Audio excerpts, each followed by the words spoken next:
In part 1, I argued that capitalism, statism, white supremacy, ableism, and cis-heteropatriarchy are all manifestations of hierarchy that should be dismantled because they fail to prove their legitimacy. I argued that the reason hierarchies have to prove their legitimacy is that they limit the scope of human liberty. Liberty is the possibility of engaging in self-directed activity through which one can develop human capacities to the fullest extent. Anarchists seek to achieve equality of liberty, meaning we want the possibility of self-improving, self-directed activity to be equally available to everyone. Solidarity is when people cooperate to achieve common goals and form altruistic relations of mutual support. In other words, we oppose hierarchy and we advocate liberty, equality, and solidarity as a package. We think that the organisation of society should reflect these principles.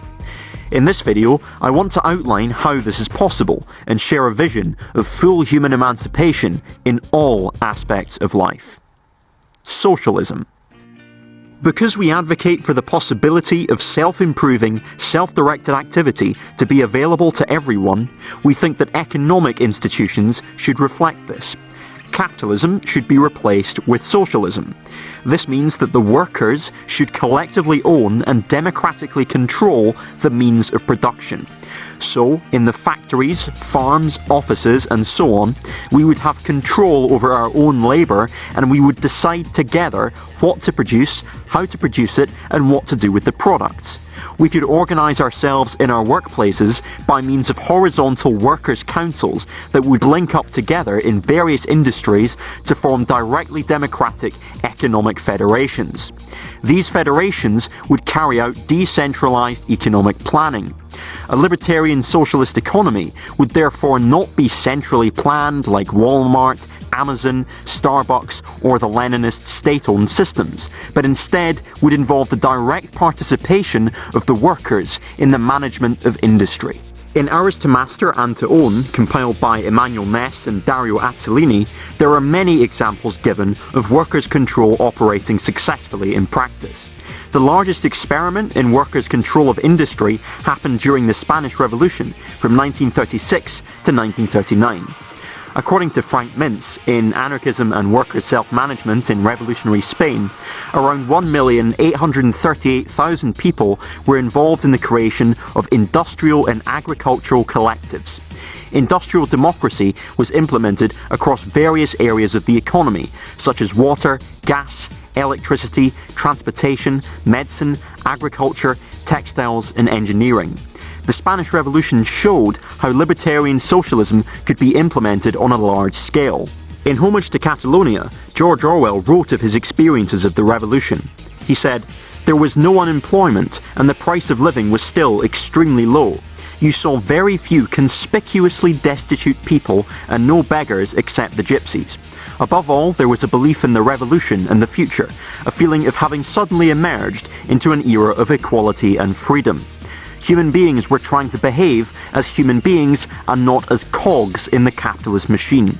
In the barber shops, there were anarchist notices solemnly explaining that the barbers were no longer slaves." Later, he says, "Many of the normal motives of civilized life, snobbishness, money grubbing, fear of the boss, etc., had simply ceased to exist. The ordinary class division of society had disappeared to an extent that is almost unthinkable in the money-tainted air of England. There was no one there except the peasants and ourselves, and no one owned anyone else as his master. That is the world we want."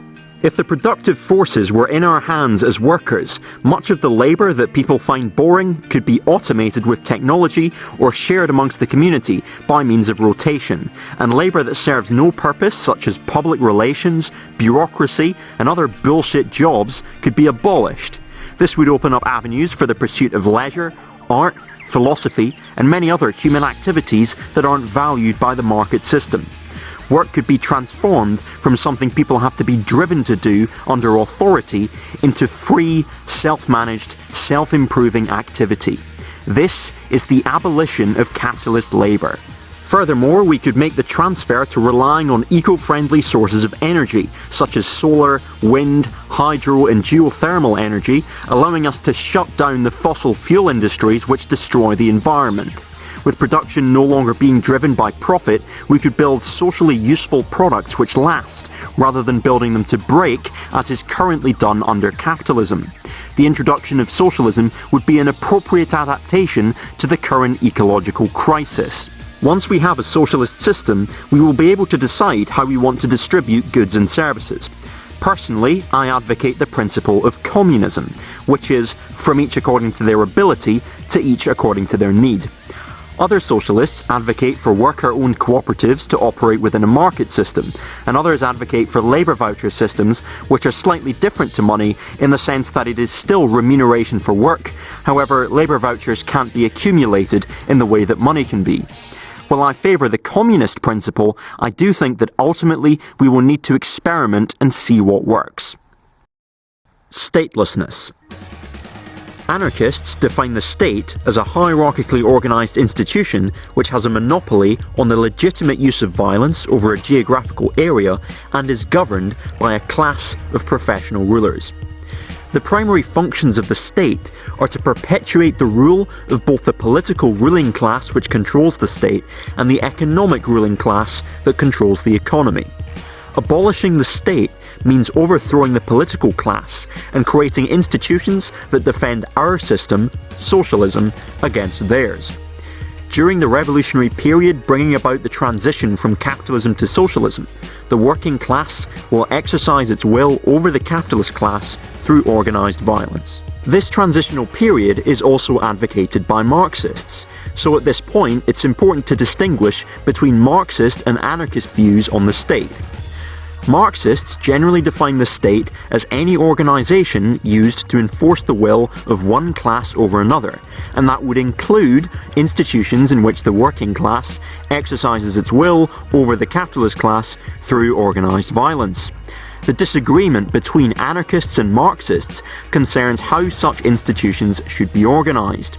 Within Marxist thought, there is a spectrum of views as to how the institutions of working class rule over the capitalist class should be organised, some of which overlaps with anarchism. The trouble with the Marxist view of the state is that it ignores the existence of the political ruling class, and in practice, this results in the political class exercising power over the working class under the guise of the working class being emancipated from the capitalist class. Anarchists oppose this and argue that we shouldn't have a political class asserting its will over and above the working class. We don't believe in creating elite groups which claim to act on behalf of the working class, because these elites would ultimately develop interests of their own due to the corrupting influence of power. We believe that the institutions enforcing the will of the working class over the capitalist class ought to be non-hierarchically organised. We want to have federations of workers' militias and workers' councils, so that the working class as a whole is self-ruling. Being organisations of class rule, such institutions would meet the Marxist criteria for a state, but they would not meet the anarchist criteria, because they would be non-hierarchical. For Marxists, a stateless society arises once all class distinctions have been eradicated, and so it becomes no longer necessary to have institutions enforcing the will of one class over another. Marxists call this the withering away of the state. From an anarchist perspective, this advanced stage of statelessness is only possible if the organisations of working class rule are in themselves non-hierarchical. This is because a hierarchical and centralised state governed by a class of professional rulers would not wither away, but instead represent the distinct interests and power of the political class that governs it, which would ultimately undermine socialism. The statelessness which can be achieved immediately upon the abolition of capitalism is the non-hierarchical organisation of the institutions of working class rule over the capitalist class. Advanced statelessness can be achieved once the capitalist class has been repressed by these institutions and is no longer a threat, at which point the workers' militias could then be disbanded. It's my view that the immediately achievable statelessness is both the most appropriate means to defend socialism and also a necessary precondition to achieving the advanced statelessness of the future. Intersectional feminism disability accommodation, and liberation of oppressed racial groups. The human principles of liberty, equality, and solidarity underlie the abolition of capitalism and the state. They also underlie the abolition of cis-heteropatriarchy, ableism, and white supremacy. Dismantling cis-heteropatriarchy means a number of things. Gender, under cis-heteropatriarchy, is something that is assigned to people at birth. It also consists in the sexist and cis-sexist assumptions about what traits belong together, such as physical traits, modes of dress, mannerisms and interests, and the social categories, in our society, male and female, that are formed from the assignment and the assumptions. Women are expected to be subordinate to men, and men are expected to hide or repress normal human emotions, such as fear and sadness. These are examples of how gender operates in our society. When anarchists talk about the abolition of capitalist labour, we mean the transformation of work from something that people are driven to do under authority into free, self-managed, self-improving activity.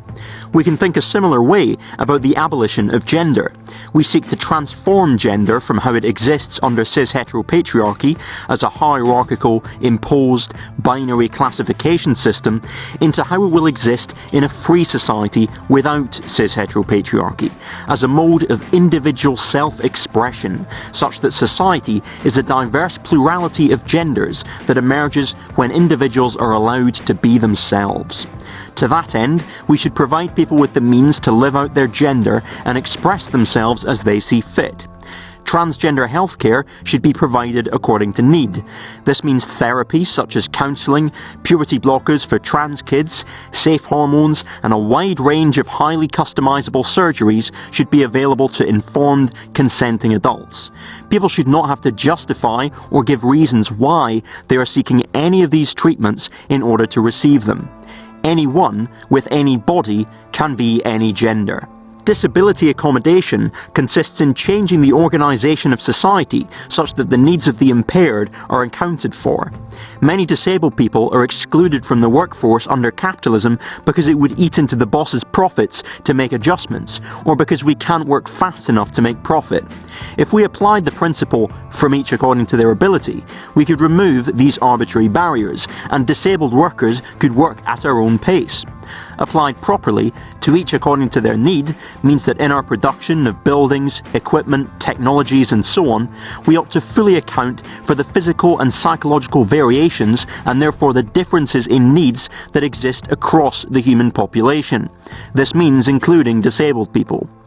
We ought to eschew the medical hierarchy and promote horizontal relationships between patients and health workers, such that the satisfaction of the patient's needs is what matters, rather than simply reproducing the behavioural norms of compliance to authority that are required to function in a hierarchical society. Hogewijk in the Netherlands is a village and care facility for people with dementia that seeks to emphasise their autonomy in their final years of life. We should create self-managed therapeutic communities similar to this, where individuals with similar conditions support each other. We should see an end to coercive, dehumanizing psychiatric hospitals and create beautiful, peaceful retreats where those suffering from mental illness and psychological trauma are given the space and time to heal free of judgment.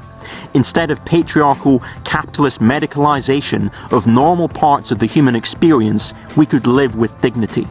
To liberate oppressed racial groups, the institutions of xenophobia and white supremacy must be abolished. All borders, police forces, prisons and detention centres need to be shut down. In Anarchism and the Black Revolution, Lorenzo Comboa Ervin argues for the transformation of justice. He says, instead of eye-for-eye punishment, there should be restitution to the victims, their families or society, and goes on to say that, in place of the racist police and prison system, there should be, quote, community-run programs and centres interested solely with human regeneration and social training rather than custodial supervision in an inhuman lockup. In working class communities, we ought to create self-managed institutions of restorative justice that provide an alternative to policing. Ervin also argues that an international black labour organisation ought to be created as part of a global black revolutionary movement against capitalism, racism, imperialism and military dictatorship. one could argue that the institutions created by black people to dismantle these systems of oppression in a future society might also be a means of promoting positive conceptions of black identity and undoing the stereotyping that results from centuries of racism. Concluding thoughts. The anarchist vision of society is one of full human emancipation, stateless socialism, communism, and the dismantling of all hierarchies that oppress people on the grounds of gender, sexuality, ability, and race. These far-reaching changes would promote the human values of liberty, equality, and solidarity. They are the forms of organisation through which the possibility of self-directed, self-improving activity could be made available to everyone. If we want to get the best out of human nature, we ought to create an environment in which our valuable capacities can be allowed to flourish and develop. Organising the economy and the society as a network of self-managed, free associations is how we can fulfil that objective. We have every reason to believe that human beings would thrive under these conditions. This is the world that we need and deserve. This is the world that is possible. So how do we get there? In my next video, I want to address the question of how we move from an authoritarian society to an anarchist one. So stay tuned. Many thanks to my contributors on Patreon: Brandon Halkus Tisher, Comrade Dr. Fraser Crane, Deviath Fair, Flagburner, Google Hushabye Valley or I'll Give You a Swirly, Jack Bryant, Joe Martin, Marty, Michael Norling, Patrick Gordon, Richard Pearson, and XXX Swagmaster 420 XXX. This has been Libertarian Socialist Rants. Thanks for watching.